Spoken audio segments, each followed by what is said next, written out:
Hip-hop is about poverty. It's about people's perception of their poverty and their struggle to get out of that poverty. It's a trophy. I mean, they want to send a message out to everybody. Look, we got C Murder. We can get any black man that we want. I've been feeling like that my whole life. I mean, ever since I've been in high school, the cops have been following me. They're probably taping this conversation right now. Are rappers a menace to society, profiting from crimes chronicled in their lyrics? Or are these artists being persecuted by law enforcement for tackling the rage of America's underclass?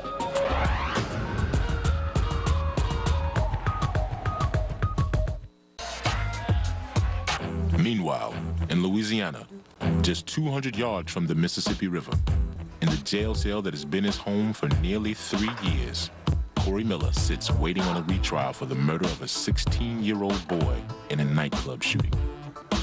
This is Jefferson Parish Correctional Center.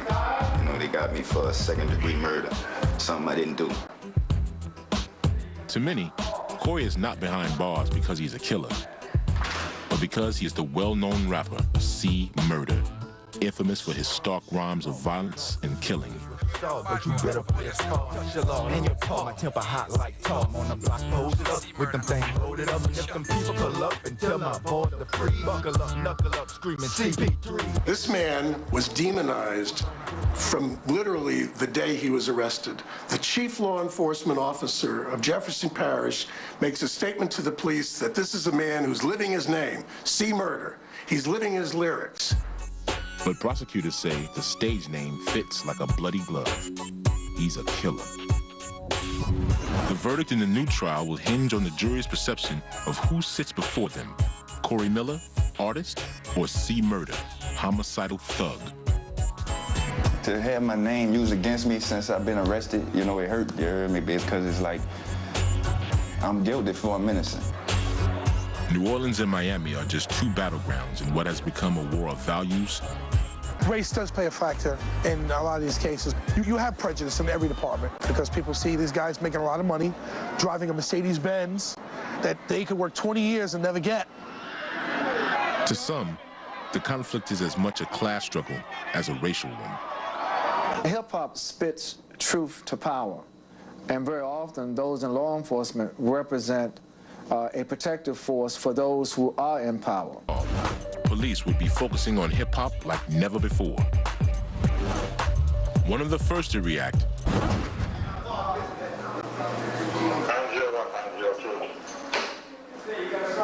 in 2001, 7 years after Tupac Shakur's conviction on sexual assault charges, another thug rapper found himself in trouble with the law. After nearly 3 years in Jefferson Parish Correctional Center, Corey Miller remains behind bars on charges of second-degree murder and the killing of a 16-year-old boy. This is happening to me because, first of all, I'm C Murder. And in New Orleans, that means many things to different people. The brother of rap superstar and mogul Master P, Miller carved his own niche in hip-hop.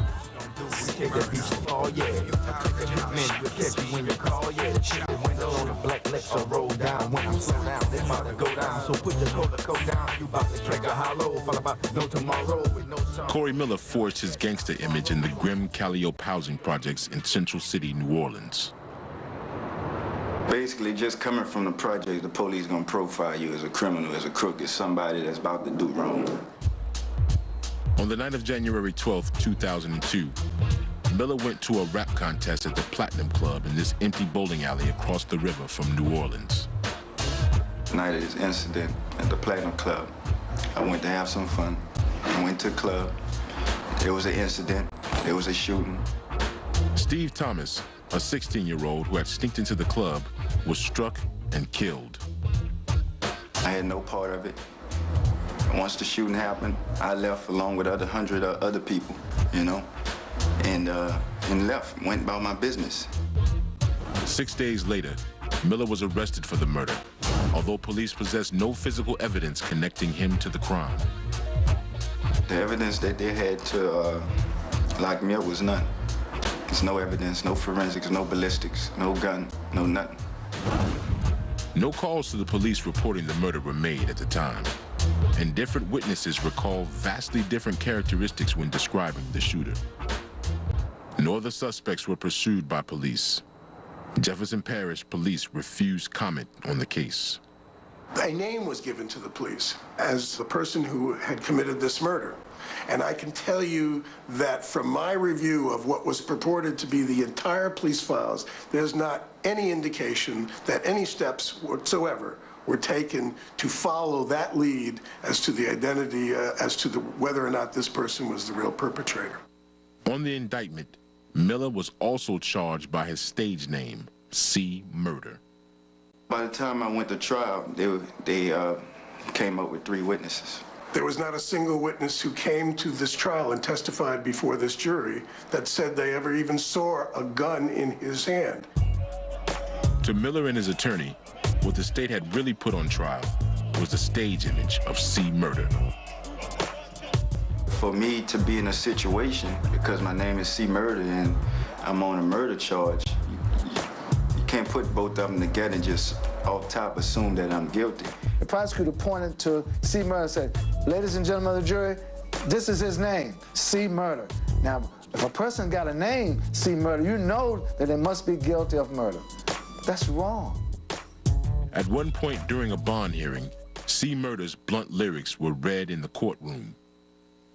What does his lyrics have to do with whether or not he should be given bond? So does his profession, does his line of work, does hip-hop play some role in these things? Apparently it did to these folks. It was not the first time that a rapper's lyrics were used as evidence against him.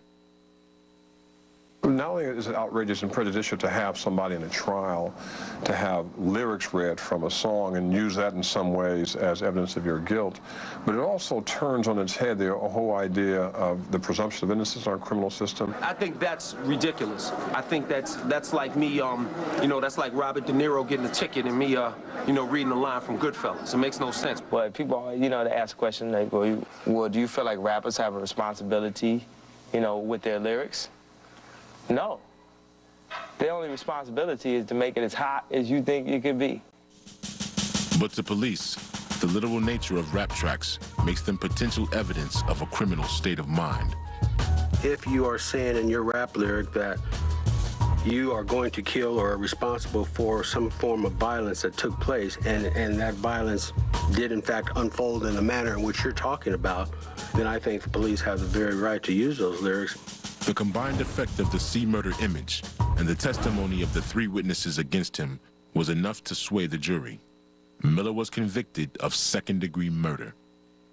In C. Murder's case, you see an example of grossly unfair use of the First Amendment as evidence to convict someone. My conviction was really, they took my soul. They took my life to put the community at ease. The mandatory sentence for the conviction was life in prison. While the verdict was the subject of angry debate in New Orleans, throughout hip-hop, a larger question was being asked. Was rap itself being targeted for a takedown? A smoking gun would soon appear. Then, troubling discoveries about the handling of the C. Murder trial added credence to the idea that rappers were being targeted for prosecution. Hidden from the defense team was the fact that each of the 3 key witnesses against Miller had themselves been facing charges.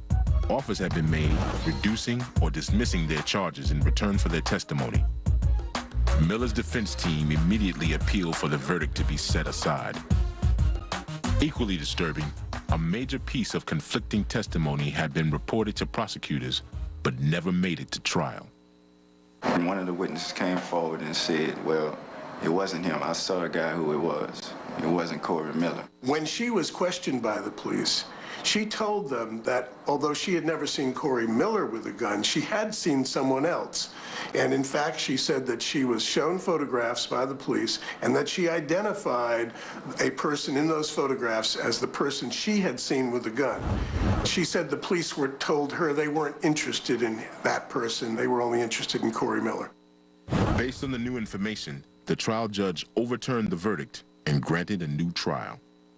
Ultimately, the jury's verdict was set aside by the court because the court found that the police and the prosecutors had massively violated Corey Miller's right to a fair trial. Corey waits on his next day in court. Prosecutors say the outcome will remain the same. But he wonders if it will be his turn in court, or if once again it will be C. Murder and all of hip-hop on trial. They're trying to stop us all together. I mean, is it a bigger picture? Is it this is the first step to something you're trying to do to us in the future? Maybe end it? You know, you gotta start thinking like that, because look, it's real out here. You know, it's real. It's really in the condition of the people.